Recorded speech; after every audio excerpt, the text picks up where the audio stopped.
മുൻ എ.ഡി.എം. നവീൻ ബാബുവിന്റെ മരണത്തിൽ സിബിഐ അന്വേഷണം ആവശ്യപ്പെട്ടുള്ള ഹർജി സുപ്രീം കോടതി തള്ളിയത് സിപിഎമ്മിനും പിണറായി വിജയൻ സർക്കാരിനും കേസിൽ ഏകപ്രതിയായ പി ദിവ്യയ്ക്കും ആശ്വാസമായി. മരണത്തിൽ ഗൂഢാലോചനയുണ്ടെന്ന ഭാര്യ മഞ്ജുഷയുടെ വാദം സുപ്രീം കോടതി തള്ളിയതോടെയാണിത്. പി ദിവ്യ അല്ലാതെ മറ്റാരും ആത്മഹത്യാ പ്രേരണ കേസിൽ പ്രതിയല്ലെന്ന് കേരള പോലീസിന്റെ പ്രത്യേക അന്വേഷണ ഘട്ടത്തിന്റെ കുറ്റപത്രം സുപ്രീം കോടതിയിൽ ശരിവെച്ചതായിരുന്നു.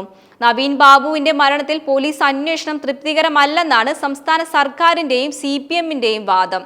നവീൻ ബാബുവിന്റെ മരണത്തിൽ പോലീസ് അന്വേഷണം തൃപ്തികരമാണെന്ന സംസ്ഥാന സർക്കാരിന്റെയും സിപിഎമ്മിന്റെയും വാദം ഉന്നത നീതിപീഠം അംഗീകരിച്ചു.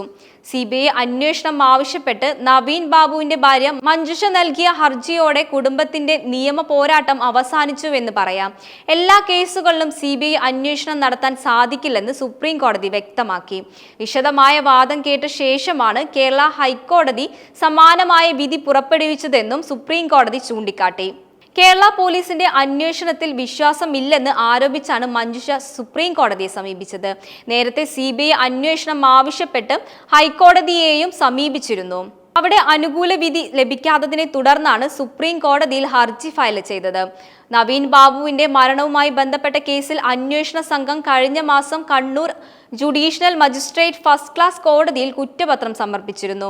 കേസിൽ കണ്ണൂർ ജില്ലാ പഞ്ചായത്ത് മുൻ പ്രസിഡന്റായിരുന്ന പി ദിവ്യയാണ് ഏകപ്രതി. 2024 ഒക്ടോബർ 15-നാണ് നവീൻ ബാബുവിനെ പള്ളിക്കുന്നിലെ താമസ സ്ഥലത്ത് തൂങ്ങി മരിച്ച നിലയിൽ കണ്ടെത്തിയത്. നവീൻ ബാബുവിന്റെ മരണം കൊലപാതകമാണെന്ന് കുടുംബം ആരോപിക്കുകയും ചെയ്തു.